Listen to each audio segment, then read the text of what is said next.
네, 그래요. 우리가 살아가면서 해야 될 게 두 가지가 있어요. 하나는 내가 해야 될 것이 있고, 하나는 하나님이 하셔야 될 게 있어요. 근데 때로는 우리는 하나님이 해야 될 것을 마치 내가 해야 될 것처럼 여기고 생각하는 경우가 있고, 또 하나님이 해야 될 것을 내가 해야지만 되는 그런 압박을 느끼는 사람이 있어요. 네.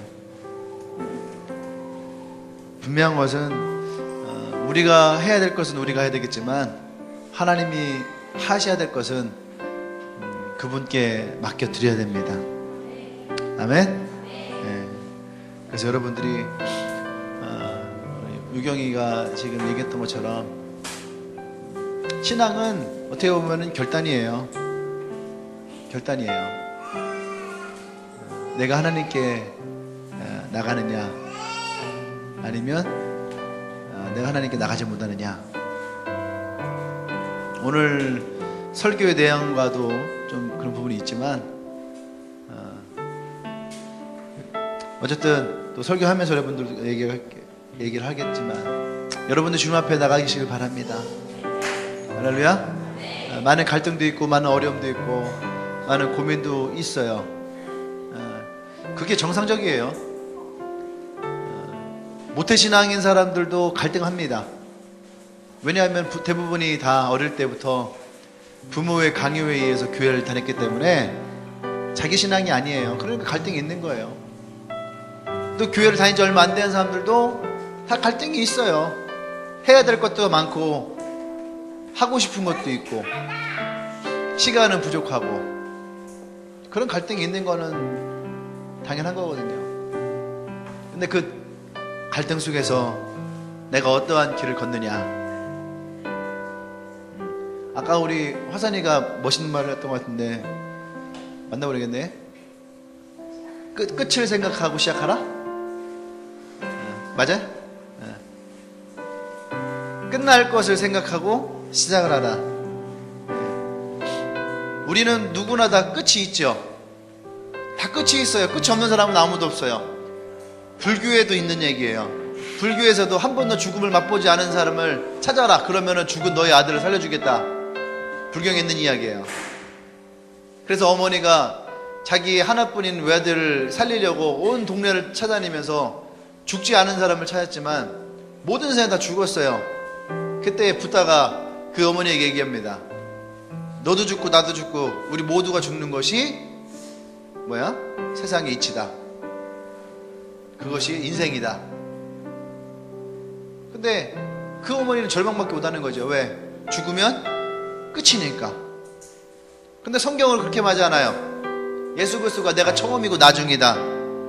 우리 누구나 다 끝이 있죠. 하지만 우리에게는 끝이 아니죠. 왜냐하면 우리에게는 영원함이라는 것이 있는 거예요. 할렐루야. 네. 그 여러분들이 그냥 끝낸 인생을 사느냐, 아니면 그 끝을 또 영원함으로 만들어가는 삶을 사느냐. 같이 끝하니까 어제가 생각나네요. 어제 목사님이 어제 우리 남자 형제들이랑 제가 하고 있는 야구팀이랑 야구 시합을 했어요. 우리 교회 주님의 교회 팀이랑 야구팀이랑 야구 시합을 했어요. 물론 우리 교회 팀은 대부분 야구를 별로 안 했기 때문에 형편이 없었어요. 실수 남발을 했어요. 혹시 천하무전 야구단 알아요? 천하무전 야구단이 처음 야구 시작했을 때 모습을 생각하시면 됩니다. 굴러오는 공 빠뜨리고 그냥 던졌는데 막 이상한 데 가고, 상대방은 그냥 막 계속 뛰고 있고, 우리는 공이 오면 어떻게 할지 모르고 아주 막 어제 막 중구난방이었어요. 그러니까 점수 차이는 나고 진짜 어떻게 해야 될지 모르는. 근데 어쨌든 그 팀이 조금 봐줬어요. 우리를 하는 거를. 파울인데 안타라고 가지고 투수 교체도 좀 막 해주고 좀 봐주면서 했는데, 그래서 마지막 7회 초에 13대 12까지 쫓아갔어요. 놀라웠죠. 그 드라마 같은 일이 일어난 거예요. 13대 12 말로에 원아웃에 다음 타석은 4번 타자 황성진. 이 드라마를 만들려고 해도 안 되는 상황인데 드라마 같이 된 거예요. 13대 12. 근데 3볼에 내가 4볼로 나가면 13대 13 동점이에요. 그래서 내 안에 고민이 가득한 거죠. 왜냐면 내 뒤에가 상린이, 그 다음 뒤에가 영우.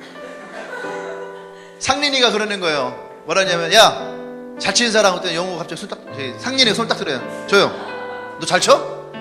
저는 수비보다 치는 걸 더 잘해요. 그래서 그래? 그러면은 네가 5번을 쳐라. 했더니만 더 이상 말하지 않겠습니다. 저 자식도 이것만 있어갖고 지 리더 닮아갖고 이것만 세갖고 도저히 믿어야 되는데 도저히 뒤에를 믿을 수가 없는 거야. 도저히 믿을 수가 없는 거야. 그래서 내가 안타를 쳐서 상황을 역전시켜놔야지 우리가 이길 수 있는 상황이라 내가 그렇게 생각을 한 거예요. 내가 여기서 끝내야 되겠다. 그 포볼로 오는 공을 내 일부 스윙을 해서 맞췄어요. 파울로. 왜? 그 다음 공을 치려고. 그 다음 공도 볼인데 내가 또 쳤어요. 파울로. 네, 안타를 치려고. 그 다음 공이 또 오는 거예요. 이거 애매한 공이에요. 나두자니 포볼이고 또 잘못하면은 이 심판이 스트라이크를 잡으면은 삼진이잖아. 그래서 떨어지는 것을 또 쳤어요. 땅 소리 났어요. 근데 그게 유격수 라인 드라이브에 딱 걸린 거야. 정면으로 간 거예요. 공이 잘 맞은 공이 정면으로 갔어요. 덕현이는 중간에 서 있다가 내가 병살타. 내가 게임을 끝내려다 게임을 끝냈어요. 그러니까 우리가 졌어요. 나 때문에. 13대 12로 졌어요. 어제 너무 속이 쓰렸어요. 왜냐면 내가 제일 잘 쳤거든. 우리 전체 팀 중에서는 리그에서 타격 1위기 때문에 나는 나를 믿었는데 한 가지 교훈을 깨닫습니다. 절대 나는 나를 믿으면 안 되는 거야. 내가 믿을 분은 누구밖에 없다? 주님밖에 없다. 내가 너무 교만했어요. 상민이가 안타를 칠 수 있는 상황이고 영우가 안타를 칠 수 있는 상황인데 나의 욕심이 우리 팀을 패배로 이끌었어요. 사랑하는 여러분, 절대 우리는 어떤 상황에서도 교만하면 안 됩니다. 자만하면 안 됩니다. 욕심을 내려놓아야 됩니다. 할렐루야. 아멘. 오늘 좀 특별한 시간이 있어요. 우리 효빈이 돌이었어요. 우리 효빈이 목사님이 기도 한번 해주려고요. 데리고 나와요. 효빈이. 많이 컸어요. 처음 올 때는 애기였는데 지금은 어린이가 다 됐어요. 그때 남자만 봐도 울었었는데. 그죠, 효빈아? 목사님 기도해줄게. 기도해줄게. 하나님 감사합니다. 우리 사랑하는 효빈이 벌써 하나님께서 이 땅 가운데 보내주신 지 1년이 됐습니다. 하나님, 이 아이가 자라나면서 더 지혜로운 아이가 되게 하시고 또 총명하게 하시고 또 엄마 아빠에게 기쁨을 주고 또 하나님에게 기쁨을 줄 수 있는 하나님의 아이가 될 수 있도록 주님께서 돌봐주셔서 자라날 때의 건강을 지켜주시고 또 그 어머니의 신앙과 믿음이 이 아이의 인생 가운데에 가장 아름답고 가장 멋진 길로 인도할 수 있도록 주님께서 함께하여 주시옵소서. 하나님께서 이 아이 안에 더 풍성한 은혜를 부어주시고 더할 수 없는 하나님의 사랑으로 채워주셔서 어디에 있든지 이 아이가 복의 아이가 되게 하시고 누구를 만나든지 이 아이를 통해서 하나님의 기쁨과 행복의 인생을 살아갈 수 있도록 주님께서 돌보아 주시옵소서.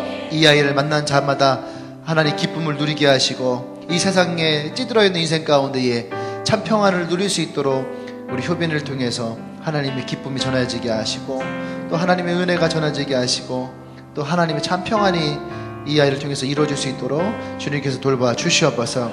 그의 가정을 축복합니다. 이 아이로 말미암아 그 가정에 더욱더 기쁨이 넘쳐나게 해 주시고 하나님의 은혜가 그 가정 가운데 더 풍성히 거하기를 원합니다. 주님 역사하여 주시옵소서. 또 추운 겨울을 맞이합니다. 또 한 번의 겨울을 맞이하는 우리 효빈이 하나님 건강 가운데 함께 해주셔서 정말로 이 아이가 웃음을 잃지 아니하고 더 많은 사람들에게 사랑을 받아나갈 수 있도록 더 풍성하게 역사해 주시옵소서. 감사합니다. 예수님의 이름으로 기도합니다. 아멘. 아멘. 자, 효빈이 이거 교회에서 어린이 성경이에요.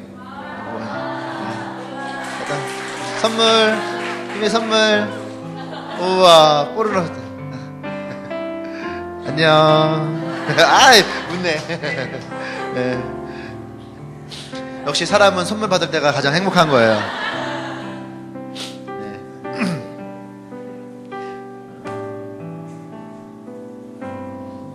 자, 우리 말씀 봅시다. 에베소서 5장 18절 말씀이에요. 에베소서 5장 18절.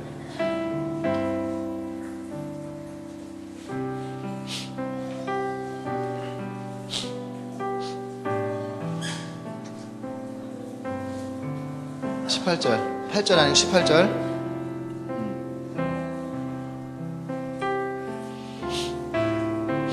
(18절) 말씀 같이 한 목소리 읽습니다. 시작.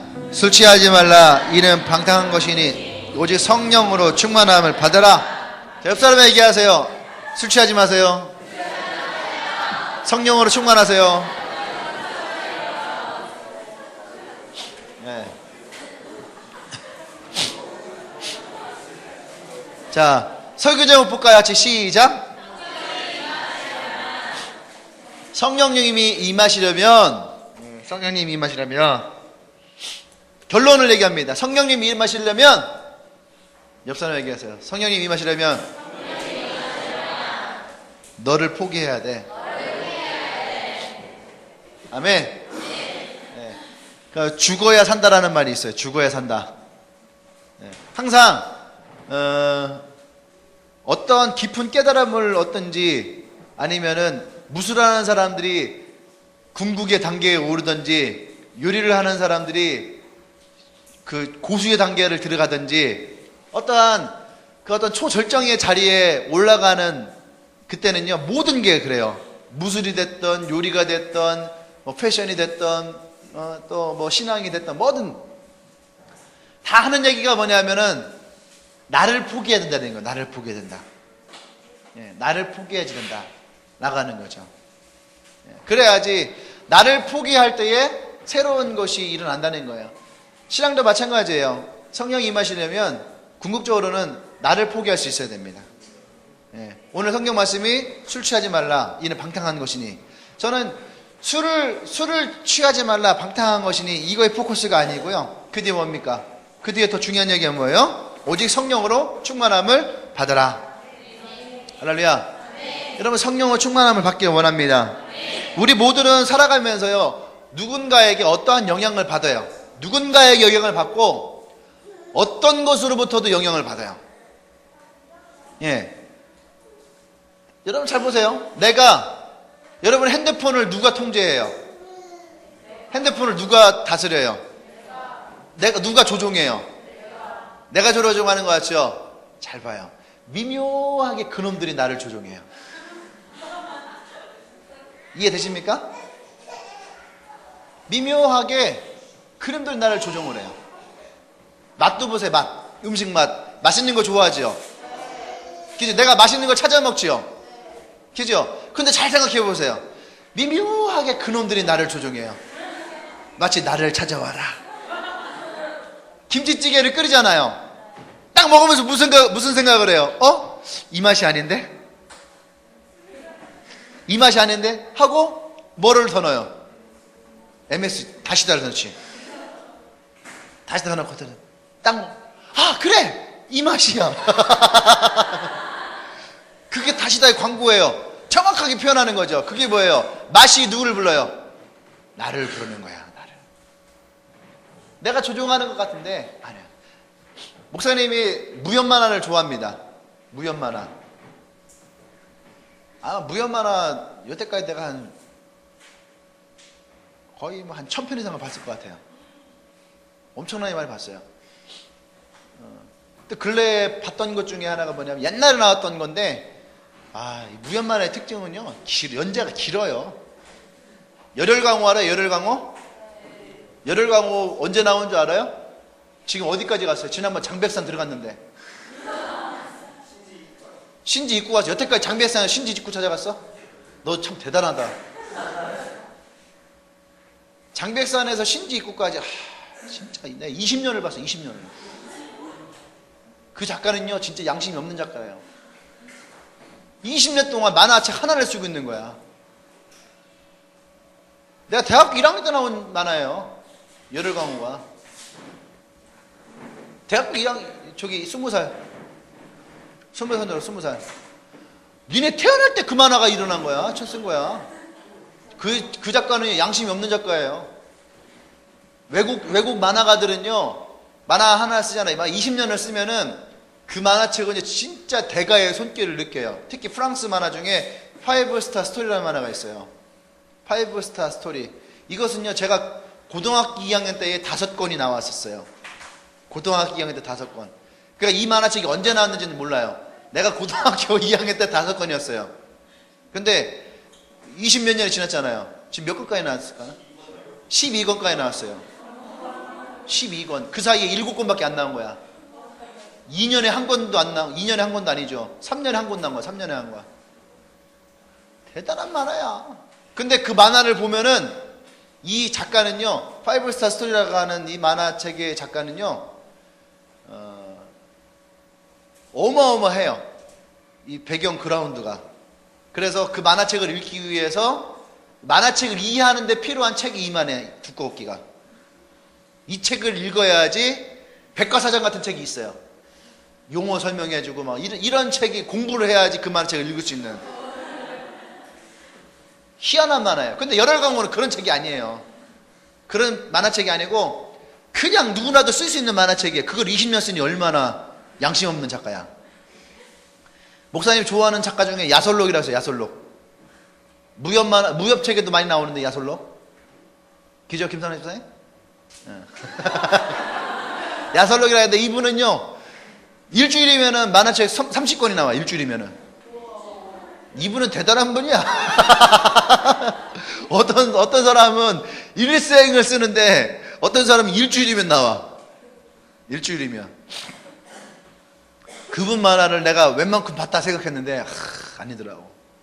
여태까지 내가 그분을 20년 동안 봐왔는데 그분의 만화책을 한 3분의 1밖에 못 읽은 것 같아요. 앞으로 더 열심히 읽으려고. 근데 어쨌든 무협 만화에 보면은 검 같은 게 나와요. 검. 열혈강호에도 검이 나와요. 무슨 검이라 그 주인공이 쓰는 거? 뭐라고? 무슨 도?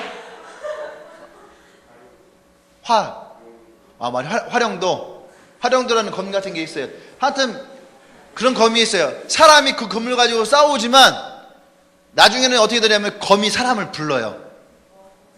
검이 사람을 부르고 나중에는 힘이 약해지면 이 검이 그 사람의 에너지를 어떻게 다 빨아먹어요. 그리고 어떤 검은 사람으로 하여금 피를 막 내게 하는 거야. 그 검만 잡으면 사람이 미쳐버리는 거야. 막 피를 봐야 되는 거야. 그런 검이 있어요. 내가 한 얘기 무슨 얘기냐면 미묘하게 내가 다스리려고 하는 것들이 미묘하게 어떻게 해요? 나를 다스린다는 거야. 좀 아까 술을 취하지 말라. 이는 방탕한 것이니. 술 누가 마셔요? 내가 마시는 거잖아. 근데 그런 말이 있어요. 술이 술을 먹는다는 말이 있어요. 먹어봤어요? 공감이 와 기가 막히네. 술이 술을 마시는 거다. 이건 안 먹어본 사람은 잘 모르는 거야. 목사님은 술 잘 안 먹어봤기 때문에 잘 몰라요. 사랑은 잘 안 알아봐. 술을 먹는다는 얘기에서 처음에 술을 먹을 때는요, 막 써. 이게 무슨 맛이야? 어떻게 이런 거 먹어? 이랬는데 어느 순간부터는 소리가 탁 이게 자연스럽게 딱딱 꺾여요.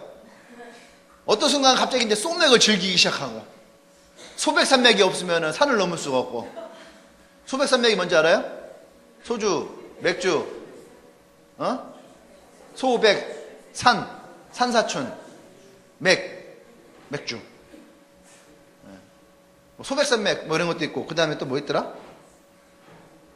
뭐 있는데? 하여튼 있어요. 어쨌든 간에 그러한 것들이 처음에 먹을 땐 내가 먹지만 시간이 지나면서 그것들이 나를 어떻게 해요? 조종하더라는 거예요. 미묘하게 그것들이 나를 조종한다는 얘기예요. 술, 돈도 마찬가지예요. 돈 누가 써요? 내가 써요. 돈 없으면 어떻게 해요, 여러분? 돈 없으면 미칠 것 같죠?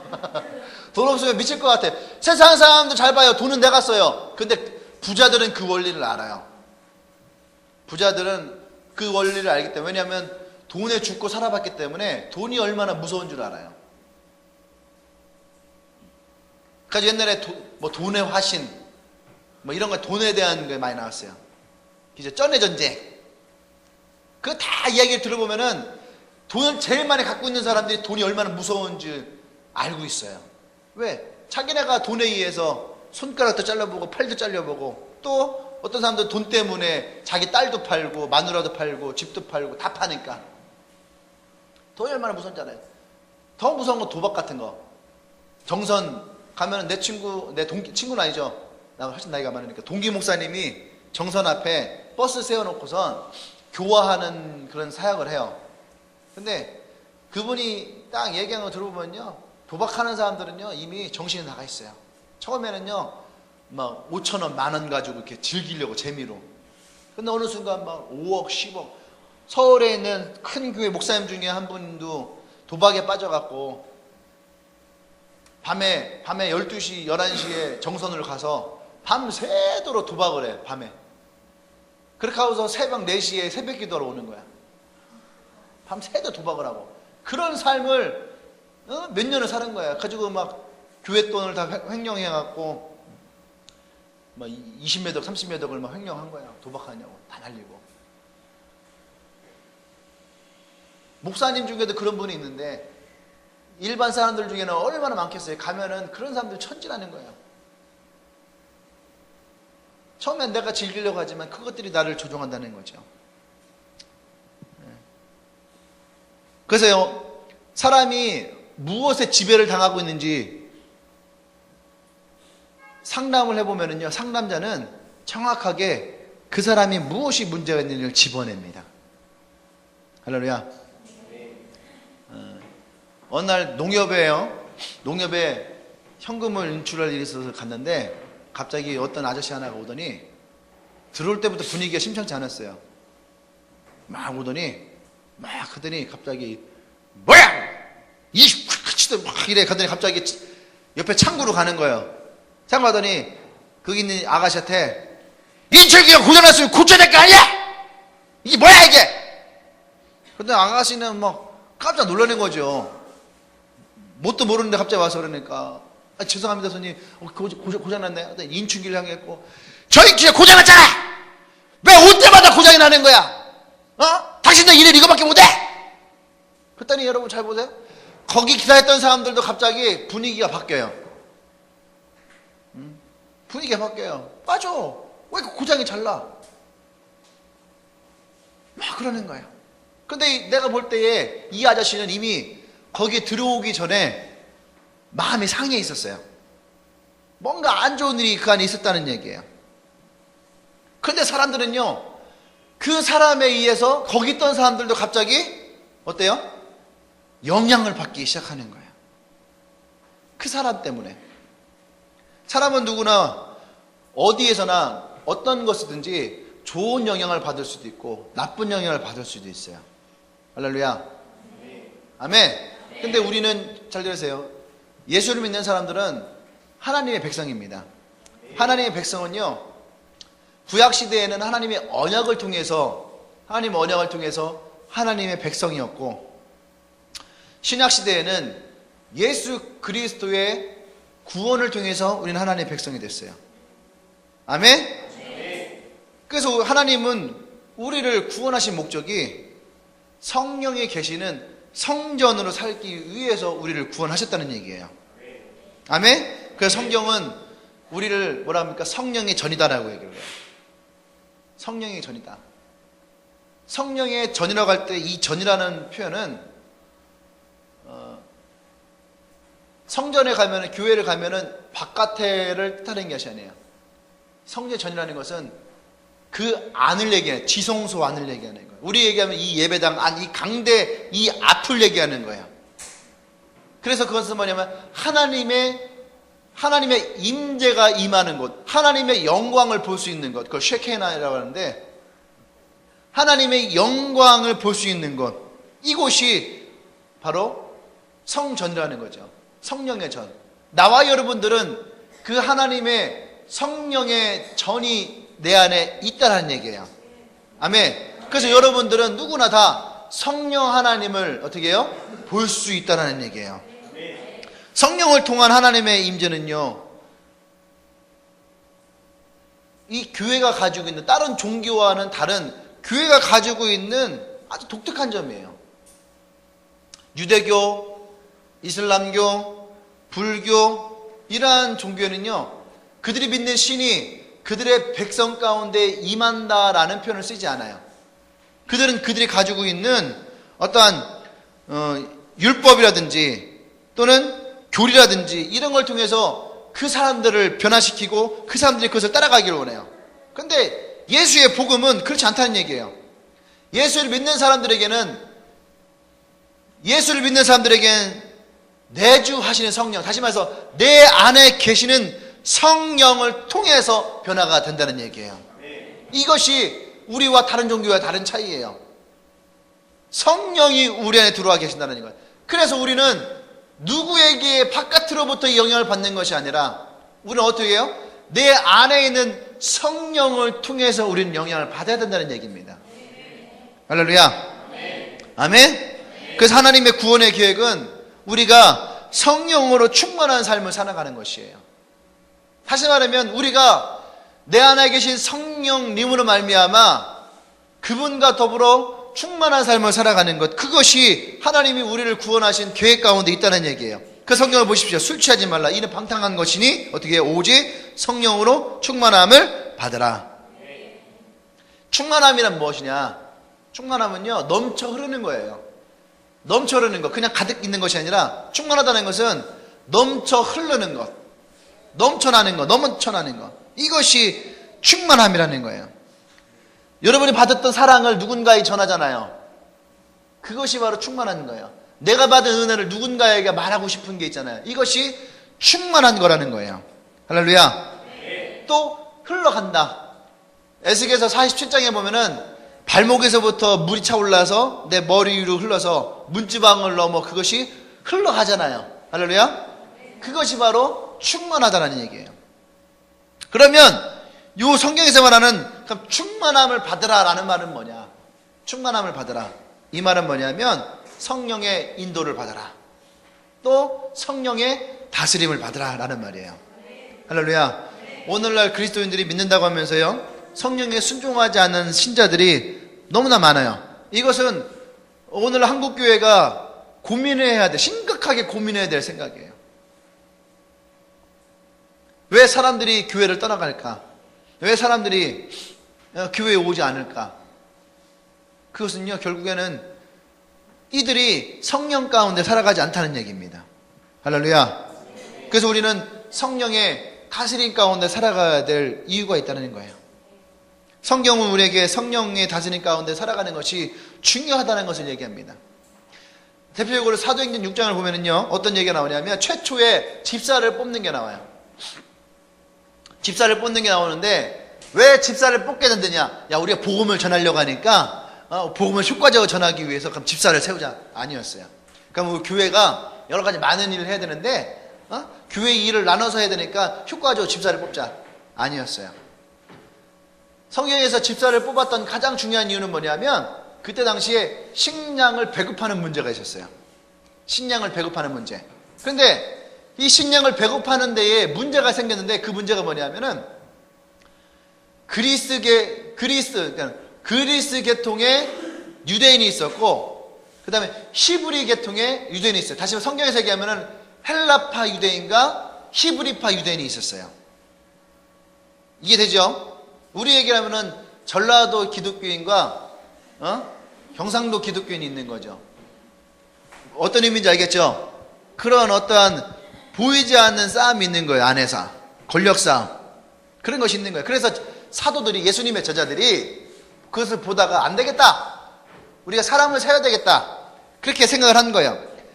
자꾸 충돌하니까 사람을 세우는데 뭐라고 했냐면은, 잘 들으세요. 형제들아, 너희 가운데에서 성령과 지혜가 충만하여 칭찬받은 사람 7을 택하라. 너희 가운데서 성령과 지혜가 충만하여, 성령과 지혜가 충만하여 칭찬받을 만한 사람 7을 택하여라. 보세요. 식량 나눠주는 게 대수로운 거예요? 줄 서세요 하고 먹을 거 나눠주면 되는 거 아니에요? 근데 식량 나눠주는 이 작은 일을 하는 데에도 사도들은요, 하나님의 지혜와 성령에 충만한 사람이 해야 된다라는 거예요. 너무나 중요하다는 거예요. 오늘날 보십시오. 오늘날은요, 교회에서 사역자를 뽑아요. 교회에서 목사를 뽑고 전도사를 뽑고, 어제도 전화가 하나 왔어요. 우리 지연이랑 우리 지숙이가 좋아하는 전도사님이래요. 내 친구 동기 목사님이 전화가 왔어요. 황 목사, 예? 우리 교회에 전도사 이력서가 하나 들어왔는데 앨범을 하나 낸 CCN 가수래. 황 목사가 혹시 아는 사람인가 알아보려고 전화했어. 그래서 목사님이 모른다고 했어요. 그냥 나 잘 모르겠다고. 왜냐면 내가 그 친구랑 뭐 일을 해본 것도 아니고 어울려 본 것도 아니고, 그래서 내가 안다라고 하기 그래요. 알긴 알거든요. 알긴 아는데 내가 딱 그 친구를 봤을 때 첫인상은, 쟤는 넉넉하게 살아온 애구나, 애가 좀 뺀질뺀질하구나, 그런 거 있죠. 어떤 의미인지 알죠? 뺀질뺀질하게 한 번도 고생이라는 걸 해보지 않고 좋은 부모 만나서 그냥 그 온실 속의 화초처럼, 그래서 앨범 내고 싶다 하니까 엄마 아빠가 앨범도 내주고. 참, 우리 엄마 아빠는 앨범 내기는데 한 푼도 도와주도 못했는데, 우리 앨범 내는데요, 얼마 걸렸냐면은, 앨범 내는데 한 7, 8년 걸렸어요. 앨범 한 장 내는데. 근데 그 친구는 앨범 내고 싶어 하니까 앨범 하나 만들고. 하여튼 그랬어요. 그러니까 우리랑은 이제 그래서 별로 어울리지 않는데 전화가 왔어요. 그러니까 보세요. 사역자 하나 뽑는데도 어때요? 이렇게 아는 사람한테 그 사람이 어떤지를 물어보는 거죠. 요즘에 사역자 뽑을 때는요, 자격이면 첫 번째 졸업장, 그죠? 또 그 사람이 가지고 있는 스펙, 찬양인도 할 줄 아냐, 뭐 어떤 훈련 같은 거 받아봤냐, 세미나 해봤냐, 이런 거 있잖아요. 그 사람 갖고 있는 스펙을 물어봐요. 사역자 뽑을 때 그런 것만 봐요. 그 사람이 성령 가운데 있는 사람이냐, 이거는 묻지 않아요. 보지도 않아요. 두 번째요, 이 사람들 사회과학적으로 좀 더 지혜롭게 결정하려고 합니다. 그래서 요새 목사들 뽑을 때 어떻게 뽑냐면은 심리 테스트 같은 거예요. 적성 검사, 애니어그램이라든지, 또 뭐 있죠? 그 심리 검사하는 거 있잖아. MBTI 같은 거 해요. 내가 있던 교회도 목사님이 부교육자들 다 MBTI 다 시켰어. 뽑을 때 MBTI 검사 해갖고 해요. 그래서 성격적으로 자기들이 원하는 스타일의 성격 유형자를 뽑는 거죠. 이거는 성경적이지 않죠. 초대교회에 과부들과 고아들에게 먹을 걸 나눠줄 때에도, 사람을 뽑을 때에도, 그런 일에도 사도들은 성령이 충만한 자를 뽑았다는 거예요. 근데 오늘날 교회가 목사를 뽑고 전도사를 뽑는 데에 성령의 충만한 자를 뽑는 것이 아니라 스펙을 보고 뽑았다는 얘기예요. 성경은 우리에게 분명히 얘기를 합니다. 성령의 충만한 것이 얼마나 중요한 것인지를 얘기를 해요. 미국에 토레이 목사라는 분이 있어요. 토레이 목사, 굉장히 유명한 분이에요. 세계적인 부흥 강사인데, 이분이 레마 성경학교의 총장이 돼요. 미국의 레마 성경학교라고 있어요. 그게 굉장히 권위 있는 학교예요. 근데 거기에 토레이 목사라는 분이 총장이 됐어요. 근데 그분이 그 신학교에서 뭐라고 했냐면은, 신학 교육을 받고 그리고 또 정상적인 이 과정을 이수해서 안수를 받아서 그들이 목사가 될 준비가 되었다고 자기는 생각하지 않는다. 학교에서는 이제 당신에게 목사가 되는 자격이 주어졌습니다 라고 하지만, 이분이 그러는 거예요. 예수 그리스도는 아니다 라고 한다는 거예요. 아니다. 그가 받아야 될 중요한 것이 있는데 그것이 준비가 되지 않으면 아니다라는 거예요. 그것이 뭐냐? 누가복음 24장 49절에 너희는 위로부터의 능력을 입으라. 그것이 입혀질 때까지 너희는 이곳을 떠나지 말고 머물러 있으라. 할렐루야. 이거 누가 얘기한 거예요? 예수님이 제자들에게 말씀하신 거예요. 너희는 성령이 임할 때까지 예루살렘을 떠나지 말라 라고 하셨던 말씀과 같이 위로부터의 능력을 입으라는 거죠. 이것이 뭡니까? 이것이 바로 오늘 성경이 얘기하는 성령의 충만함을 입으라는 얘기예요. 모든 신자가 성령에 충만했다면, 여러분, 모든 사람이 성령의 다스림을 받는다면 사도들은요 이러한 기준을 얘기하지 않았을 거예요. 여기 있는 모든 사람들이 다 성령에 충만했다면은, 자, 우리 다음 리더를 뽑을 때가 어떨까? 자, 그러면 이번 리더는 너희 둘이 하지, 이렇게 했을 거예요. 근데 모든 사람들이, 모든 초대교회라고 모든 사람들이 성령에 충만하지 않았다는 얘기예요. 그렇기 때문에 그 가운데서도 성령에 충만하고 지혜로운 자를 그들은 뽑았다라는 얘기예요. 할렐루야. 그리스도인이라고 모두가 다 성령의 다스림과 성령의 지배 가운데 있지 않습니다. 2000년 전에도요 예수님 말씀하신 교회가 있어요. 요한계시록 3장에 나오는 라오디게아 교회라는 교회가 있어요. 라오디게아라는 교회는 뭐라고 하냐면 성경에서 내가 네 행위를 아노니 내가 차지도 아니하고 뜨겁지도 아니하도다. 네가 차든지 뜨겁든지 하기를 원하노라. 내가 이같이 미지근하여 뜨겁지도 아니하고 차지도 아니하니 내 입에서 너를 토하여 버릴지라. 할렐루야. 우리가 아는 것은 성령은요 분명히 성령이 상징하는 것은 불이라는 거예요. 불은 뜨겁습니다. 성령이 다스리는 교회는요 뜨거운 교회예요. 그들의 마음에 불이 붙는다는 표현을 쓰고 있어요. 할렐루야. 그런데 이 교회는 그렇지 않았다는 얘기예요. 또 차갑다라는 말은 뭐예요? 차갑다라는 말은 성령의 흔적을 찾아볼 수 없다는 거죠. 근데 이 라오디게아 교회는요 예수를 믿는다고 하면서도 아예 안 믿는 것처럼 없는 것도 아니고 믿는 것처럼 뜨거운 것도 아니고 미지근하였다는 얘기예요. 그래서 예수님은 이런 교회에 대해서 뭐라 합니까? 뱉어버리겠다. 뱉어버리겠다는 거죠. 오늘날 교회가 이러한 교회가 많이 있어요.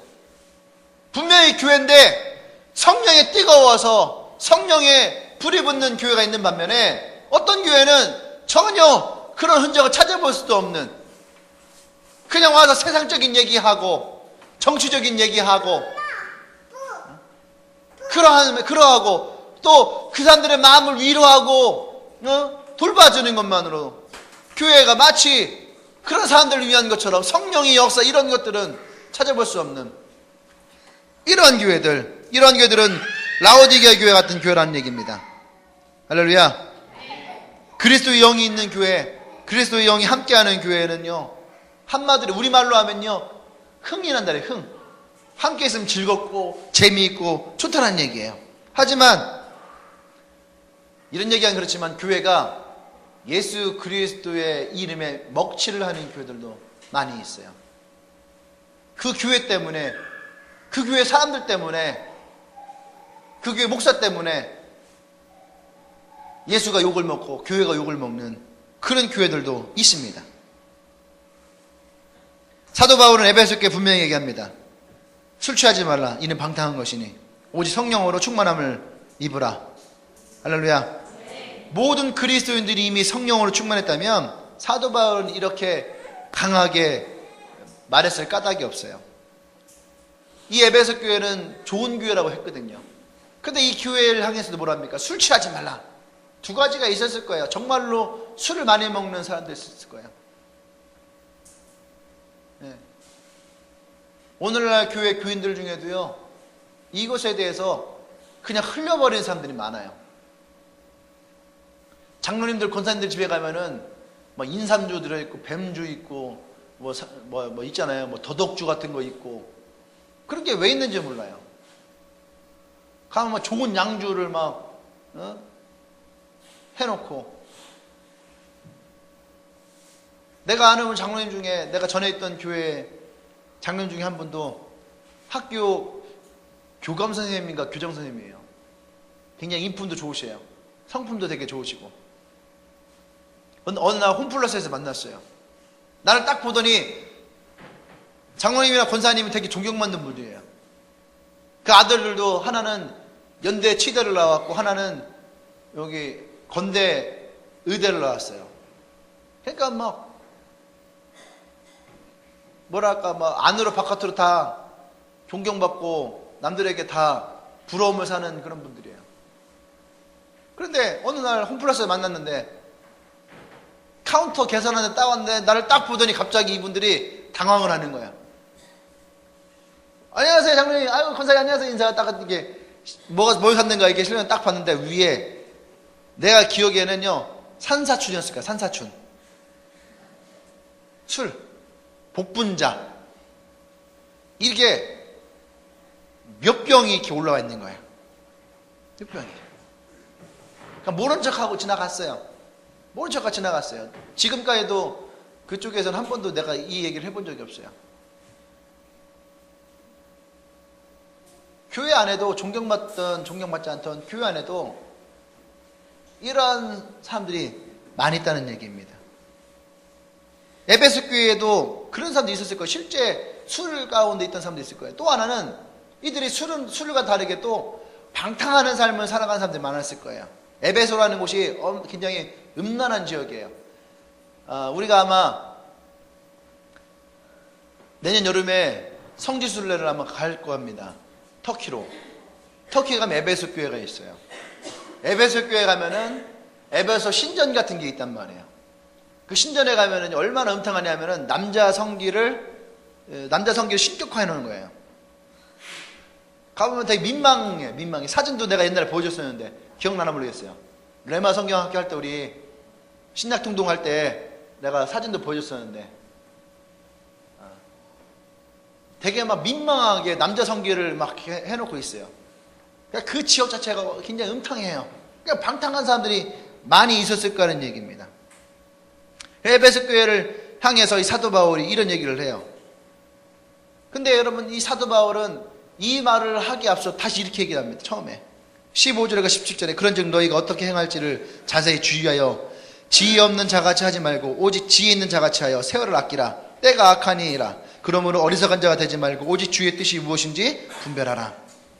사도 바울은 지혜롭게 살고 싶으면 주님의 뜻을 이해하고 살고 싶으면 뒤에 뭐라고 그랬어요? 18절에 성령의 충만함을 받으라. 우리가 지혜롭게 살고 또 주님의 뜻을 이해하고 살려면 성령의 다스림을 받고 성령의 충만함을 받아 살아야 한다라고 사도 바울은 얘기하고 있다는 얘기예요. 많은 사람들은요 지혜롭게 살고 싶어 합니다. 하나님 아버지의 뜻이 무엇인지를 알고 싶어 해요. 그렇다면 우리는 어떻게 해야 됩니까? 우리의 방탕한 것들을 버리고 성령의 다스림 가운데 성령의 충만함 가운데 살아야 된다는 얘기예요. 네. 할렐루야. 네. 에베소 교회가 성도들이 그랬다면 사도 바울이 이렇게 얘기하지 않았을 거예요. 근데 그러지 못했기 때문에 얘기하고 있다는 얘기예요. 성령의 다스림을 받지 않으면 우리는 하나님이 바라시는 사람이 될 수가 없다는 거예요. 하나님이 바라시는 인생을 살아갈 수 없다라는 얘기예요. 그 성령의 다스림을 받는다는 것은 너무너무 중요합니다. 그러면 왜 우리가 성령 앞에 순종하지 못하고 성령의 다스림을 받지 못하는 것일까? 그것은요 우리가 이렇게 생각합니다. 이게 역설적이지만 힘을 얻으려면 힘을 내려놓아야 돼요. 능력을 얻으려면 능력을 내려놓아야 되는 거예요. 우리가 성령의 마음을 열지 못하는 까닭은 우리가 그분의 지배를 받기 싫어하기 때문에 그래요. 사람은요 자기 보호가 있어요. 자기 보호. 뭔가를 하려면 자기 보호예요. 또 강한 자기를 뭐랄까 쉽게 포기하려 하지 않는 것들, 그런 것도 있어요. 그래서 사람들은 이런 사람도 있어요. 나는 하나님을 깊이 알고 싶어요. 나 신앙생활 더 잘하고 싶어요. 내가 더 은혜 받고 싶어요. 이렇게 얘기를 합니다. 하지만 뭐라 하냐면 근데 저는요 더 깊이 들어가고 싶진 않아요. 더 깊이 개입하고 싶지 않아요. 하나님을 더 알고 싶고 더 많은 은혜를 받고 싶은데 그런데 저는요 셀모임 하는 건 좀 그렇고요. 큐티하는 것도 좀 그렇고요. 또 기도하는 것도 좀 그렇고요. 그런데 저는 되게 하나님을 사모하고요. 저는 정말로 성령이 이렇게 내가 더 깊이 만나고 싶고요. 이렇게 얘기를 해요.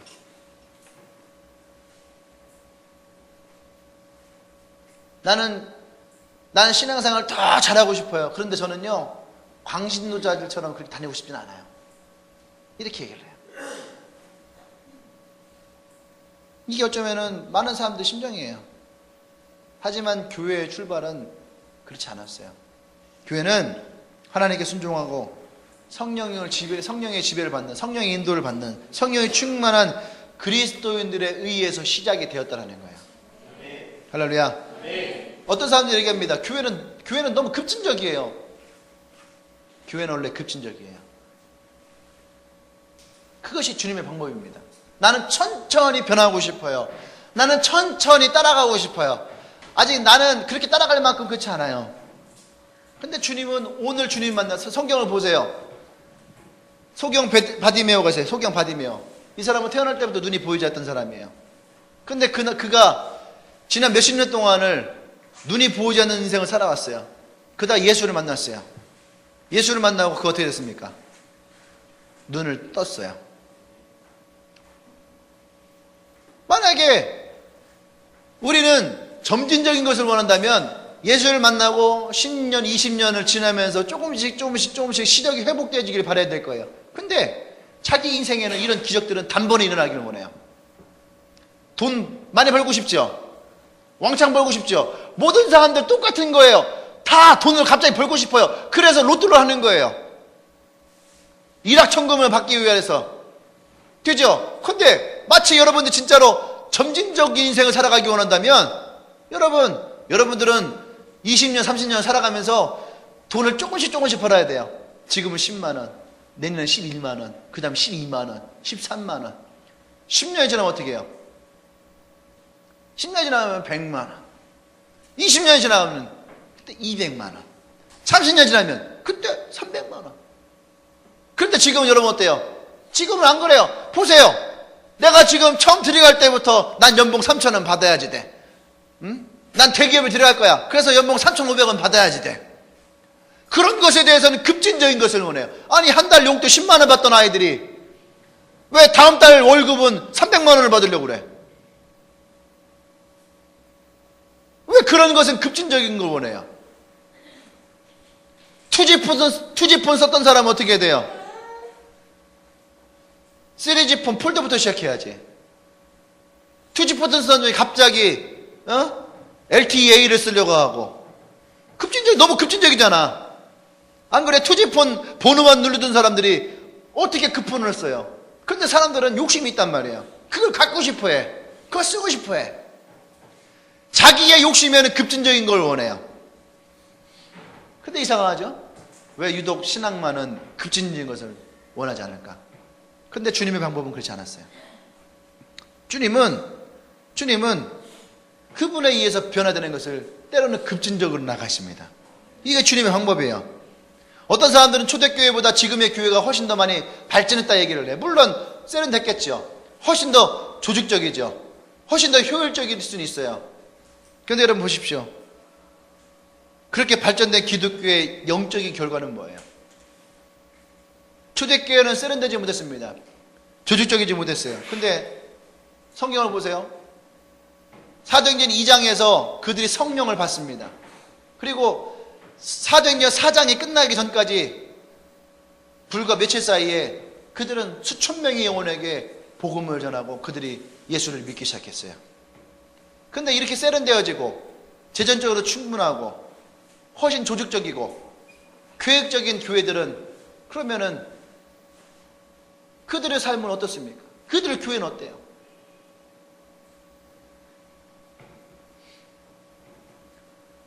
우리 교회가 정말로 더 많이 발전했다고 생각을 해요? 저는 그렇지 않습니다. 사도행전 2장을 보면 이것은 하나님의 역사로밖에 말할 수 없어요. 할렐루야. 사람마다 상황은 다릅니다. 성령의 인도를 받는 사람도 타고난 능력과 재능의 한계를 초월해요. 성령이 그들에게 임할 때는요, 학식, 지식, 능력, 재산, 성격 상관이 아무도 없어요. 왜요? 성령이 임하시는 거기 때문에. 성령이 다스리는 힘을 얻으려면 나의 힘을 포기해야 되는 거예요. 성령이 내 안에 역사하기 원하려면 내 안에 있는 내 자아를 먼저 포기해야 되는 거예요. 할렐루야. 그리스도인은 문제를 만나면 더 열심히 살려고 합니다. 그 문제를 어떻게 해결하려고 합니다. 성경을 더 많이 읽고 기도를 더 많이 하고 사랑할 수 없는 사람들 용서해서 사랑하려고 애를 써요. 두려움을 느끼면 더 용기를 내려고 노력을 하죠. 그렇게 한 결과는 어떻습니까? 좋았나요? 대부분이 그럴 거예요. 별 효과가 없어요. 기독교는요, 스스로 노력하는 종교가 아니에요. 기독교는 능력의 종교라는 거죠. 다시 말하면 내가 해야 될 게 있고 내가 성령이 해야 될 게 있다는 거죠. 근데 우리는 성령이 해야 될 것도 내 노력으로 커버하려고 하는 게 많아요. 기도도 더 많이 하고 말씀도 더 많이 보려고 하고 막 하다는 거죠. 그건 아니라는 거예요. 성령의 능력과 성령의 권능이 우리가 지금 다니고 있는 기독교의 모습이라는 얘기입니다. 할렐루야. 절제와 사랑과 용기는 따라하세요. 절제와 사랑과 용기는 성령으로부터 온다. 그래서 우리는 날마다 성령의 인도와 성령의 다스림과 성령의 지배를 받아야 되는 거예요. 할렐루야. 이것이 없이는 절제할 수도 없어요. 사랑할 수도 없어요. 용기도 없다는 거예요. 이것은 몇 달 혹은 몇 년 동안 신앙생활을 열심히 한다고 해서 성령의 능력을 대신할 수 없는 거예요. 그래서 아까 우리 얘기했던 거 모태신앙인 거는 중요하지 않다는 얘기예요. 내가 지금 성령 가운데 있느냐가 더 중요하다는 얘기입니다. 할렐루야. 성경에 보면은요, 디모데후서는 사도 바울이 얘기합니다. 디모데후서는 참고로 사도 바울이 마지막 쓴 편지예요. 디모데후서에 나오는 디모데에게, 이 청년 목사예요. 마치 목사님과 같은 청년 목사예요. 이 청년 목사에게 사도 바울이 당부하면서 얘기합니다. 그러므로 내가 나의 안수함으로 내 속에 있는 하나님의 은사를 다시 붙일 듯하게 하기 위하여 너를 생각하게 하노니 하나님이 우리에게 주신 것은 두려워하는 마음이 아니요 오직 능력과 사랑과 절제하는 마음이니. 할렐루야. 디모데는 무슨 일이 있어도 지금 이 교회 안에 성령의 불을 다시 붙여야 되는 사명이 있던 사람이었어요. 다시 일으켜야 될 사명이 있던 사람이었어요. 그의 내면에서부터 다시 성령님이 일하시는 것을 일으켜야 될 사람이었어요. 여러분, 성령의 기름 부음이 없이는 결코 하나님의 목적을 이룰 수 없습니다. 할렐루야. 하나님은요, 성령을 통해서 하나님의 교회를 다스리기를 원합니다. 하나님은 성령을 통해서 하나님의 사람을 다스리기를 원해요. 그래서 예수님이 우리에게 말씀하신 보혜사 성령이 바로 그 성령이라는 얘기예요. 성령에게 나의 주도권을 드리지 아니하면, 이것은요, 나의 주도권을 드리지 않는 것은 하나님의 통치를 거부하는 것과 마찬가지예요. 주님, 성령님, 나를 다스려 주십시오. 이 고백을 하지 않는다는 것은 성령님, 내가 성령의 다스림을 받지 않기를 원합니다 라고 하는 것과 같다라는 얘기예요. 할렐루야. 바울이 디모데에게 말하는 것은 하나님은 그에게 두려워하는 마음을 주시지 않았다는 얘기예요. 오직 성령 하나님이 디모데야, 너에게 주신 것은 능력과 사랑과 절제하는 마음이라는 거예요. 이것은 하나님이 우리에게 주신 선물이라는 얘기예요. 이 선물은 어디에 있습니까? 이 선물은 내 안에 계시는 성령의 역사로만 받을 수 있는 선물이라는 얘기예요. 성령이 임하지 않으면 우리는 하나님이 바라시는 인생을 살아갈 수 없습니다. 성령의 다스림을 받지 아니하면 우리는 그분의 능력에 또 우리에게 주시는 소망을 우리는 이룰 수 없어요. 그래서 우리는 성령이 우리 가운데 임해야 됩니다. 성령 하나님의 다스림을 받아야 됩니다. 성령 하나님의 역사 가운데 나가야 되는 거예요. 할렐루야. 그때에 우리는 그분이 주시는 풍성함을 누릴 수가 있다는 얘기입니다. 여러분들이 더 깊이 사랑하고 싶고 더 절제하고 싶고 더 풍성한 인생을 살아가고 싶고 여러분들이 여러분 삶 가운데에 더 좋은 것을 원하신다면 여러분 성령 앞에 엎드릴 수 있어야 돼요. 성령께 나의 주도권을 내어드릴 수 있어야 됩니다. 할렐루야. 여러분들이 이제 이번 한 주간 기도하십시오. 기도하면서 물어보십시오. 하나님, 나의 인생을, 나의 삶이 무엇에 지배를 받고 있습니까? 돈의 지배를 받고 있습니까? 아니면 스펙이라는 것에 지배를 받고 있습니까? 아니면 또 다른 어떤 다른 욕심에 의해서 지배를 받고 있습니까? 무엇이 나를 지배하고 있습니까? 무엇이 나에게 영향을 미치고 있습니까? 난 여러분들이 기도하면서 하나님 앞에 순종하기를 바랍니다. 하나님의 더 깊은 여러분을 향한 갈망을 보십시오. 여러분을 향한 사랑을 보십시오. 여러분을 향한 그분의 마음을 여러분들이 보기를 원합니다. 우리가 성령의 충만함의 첫걸음은 그분께 나의 주도권을 넘겨드리는 거예요. 나의 주도권을 그분께 넘겨드릴 때에, 그때에 우리는 비로소 우리 안에 성령의 다스림이 일어나기 시작합니다. 기도합시다.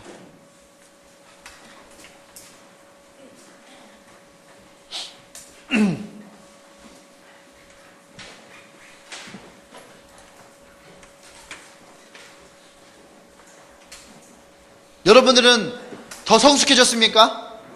여러분들은 더 신앙적이신가요? 여러분들은 정말로 더 하나님을 잘 믿고 있습니까?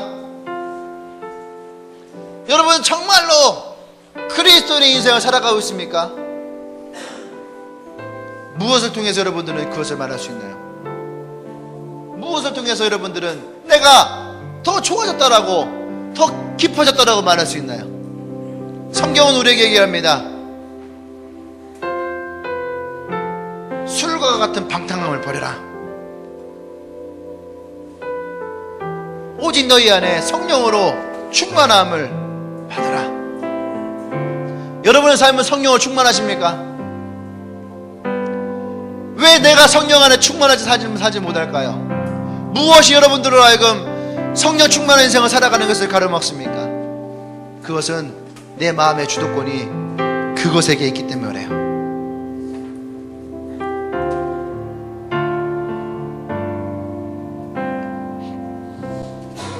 우리 함께 계신 함께 기도할 때 주님, 나의 주도권을 주님께 드리기를 원합니다.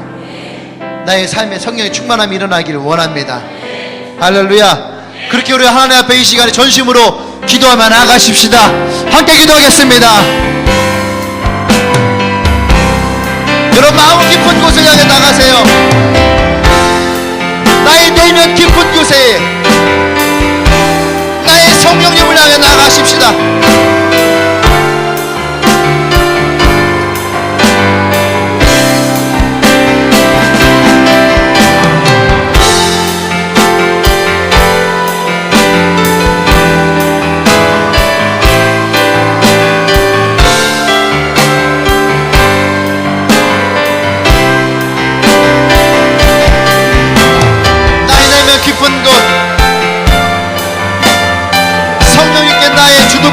드리길 원합니다. 나의 삶의 주인이 성령 하나님이 되어주길 원합니다. 보혜사 성령이여 내게 오셔서 나를 인도하여 주십시오. 나를 다스려 주십시오.